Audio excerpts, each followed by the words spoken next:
Welcome to No Boring Kids, the newsletter and podcast for parents that want to make the future a little more interesting. It's written and produced by me, Adam Kershaw. I'm a children's author, publisher, and father to 3 young kids in Australia. This is the audio edition of No Boring Kids number 10.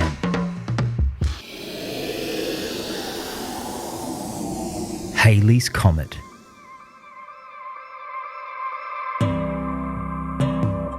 Early bedtimes and cold winters make the stars a rare sight for my kids. So when they do catch a glimpse of the twinkling sky, they stare in stunned silence, completely awestruck. It's fleeting, but I get a huge kick out of it because I still do the exact same thing. Space is awesome. Over the years, I've pulled together a deep bag of space facts I dip into whenever the kids give me an opening. I don't think any of them are particularly interested in space, but they know a space question is a surefire way to get Dad's full attention, so they'll shoot their shot pretty regularly. One night during winter, as I was driving home with my son, we crested a hill and an incredible supermoon revealed itself. I shrieked with delight and spent the whole ride home craning my neck over the steering wheel to see it. "Can you believe how big it is?" I repeated over and over again. It's safe to say my son's enthusiasm did not match mine. "Oh yeah," he muttered before returning his gaze to the road. In that moment, I couldn't help but wonder what he was thinking about his old man. What's with this guy and the moon? And I started imagining a time when he and his sisters might reminisce about Dad's crazy space facts and laugh as they traded anecdotes about my uncharacteristic obsession. I chuckled to myself and smiled. There was another conversation recently that really brought this into perspective. My son was asking about asteroids and comets, and I mentioned Halley's Comet, thinking that he probably already knew about it. "What's that?" he asked. "It's a famous comet that orbits the sun, and we can see it from the Earth every 75 years. "When was it last here?" I racked my brain. Halley's Comet seemed like a big deal when I was around his age. I remember seeing grainy pictures of it in the World Book encyclopedia my grandma had bought from a door-to-door salesman. "It must have been at least 35 years ago," I offered. "So when will it come round again?" "In about 40 years. "How old will you be?" I asked. He took a minute to make the calculations. "I'll be 46. How old will you be?" "I'll be 78. I paused. "We'll be 2 old men watching a comet together." As soon as I said it, I imagined us in that moment, and I wanted it to be real more than anything.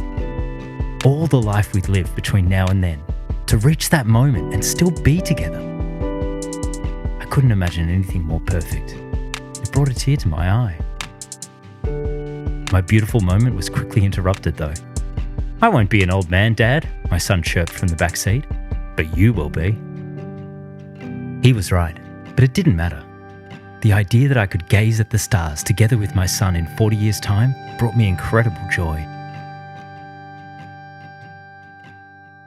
I was reminded of it again a few nights later when I was reading to our girls. There's a book called The Paper Dolls by the one and only Julia Donaldson that follows a similar theme. The extraordinary idea that a moment we share now could be one we share together over and over again. One that our kids might share with their kids. It's so powerful, but it's not something I find myself thinking about enough. The choices that we're making now seem so important. The knowledge and values we're instilling, the habits we're helping them create, the environment we're raising them in. There's an immediacy to all of it, a need to control. But what actually matters? Of all the times I've read The Paper Dolls, it never hit like that. Halley's Comet had exposed the limitations of my current thinking and unlocked something new and profound. The immediate future is filled with uncertainty, but the distant future could be anything we want it to be.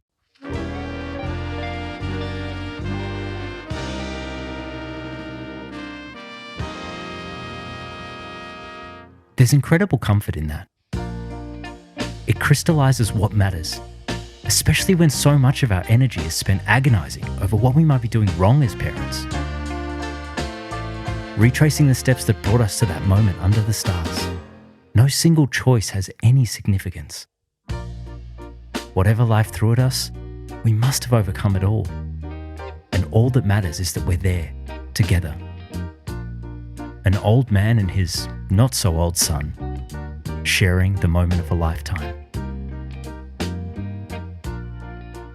Thank you for listening, and I hope you enjoyed the audio edition. I'd love to hear your thoughts about this newsletter at noboringkids@gmail.com. And please subscribe if you haven't already to receive the next edition straight to your inbox or podcast feed.